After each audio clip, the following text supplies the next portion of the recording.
And these are my favorite pigments for doing the ocean. But I also have this other green. Phthalo green is recommended by a lot of artists to do the ocean, and so I just dabbled around with it and did this quickly, but I don't like how super green it is. See, you can tell that it's just almost overwhelmingly green, and that's because phthalo green is an extremely strong pigment. So what I'm going to do is I'm going to go over it with a glaze of ultramarine blue. In other words, I'm going to have my brush fairly wet, get a little bit of the ultramarine blue on here, and just, I've already started it right here. I put the glaze over it. I'm going to do that all across this. Now see, when there's, if I get a little too strong a blue right there, I'll just thin it out a little bit so that the green still comes through. Now this especially, watch this get moderated here. And I might try out a little bit of glaze of cerulean too to make it really lighter. See, when we look at ocean water and we see a little bit of green or certain colors, our eye tends to zero in on them and accent that. And when we paint, we tend to put too much of it in. But if you actually look at a photo of the ocean, there's a whole lot more gray and white in there than you would think. So I'm just going to play around with putting a glaze over this to see what happens. Just an experiment here. Now this, of course, needs more of a whitish green on that part of the wave. So I'm going to get a little bit of white on my brush and a little bit of the green. This is Viridian, that more subtle, beautiful green, and put it right in here.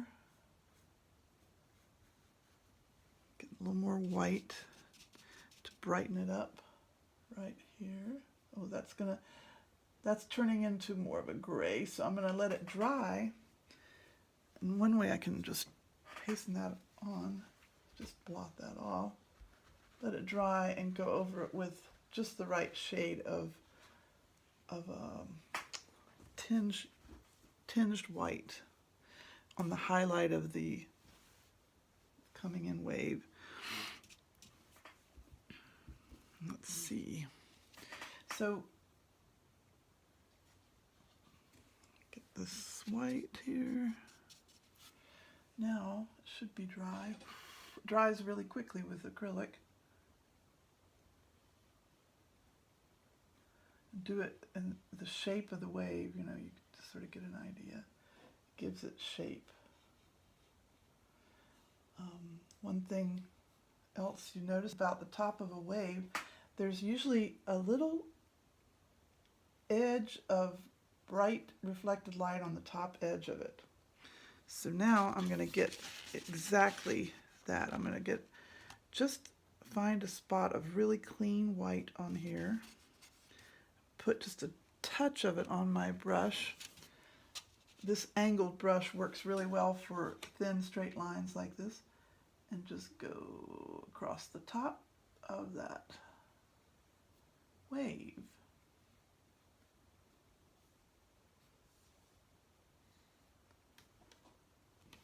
Let's see if I can make it look a little more realistic looking.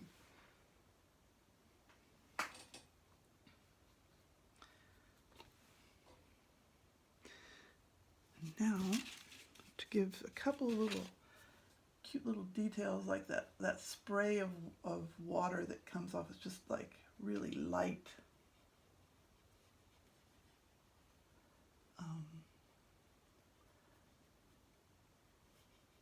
Being blown by the wind. See, it's a little bit of a see-through, you know, thin white. You can see the water through it. That probably shouldn't go over there, so all I have to do is just wipe that off because the paint is dry underneath it. Ta-da! this painting is obviously not finished. I have some details. I might want to put a little lacy edge around that water that's coming in, and that means I'll need just a really nice little bit of solid white and just sort of dab it along the edge. Uh-oh, I picked up a little brown in that, so I got to make sure I clean my brush. See, the palette is messy, and I don't really have a good spot of white on here, so I've got to force myself to pause. And I have another saved palette that has a mound of white on it, so I'm going to get that off of here and use it. This one has, you see the white right there, some clean white. Put on the edge of my brush. And then I'm going to go like this and define that water, and it's so fun. This is the fun part. So much fun. Once you get all these basics, the main big parts of the painting blocked in, then you can think about details. But oh, this is too green right there. I'm just gonna put a little bit of white over that to moderate it while I'm at it. Now, let's see, this might be a nice little frothy edge right here. So I'm going to sort of let my brush drag a little bit, and certain parts will be a little thicker white than other parts. But that gives you that effect of the water flowing in. It's so cool.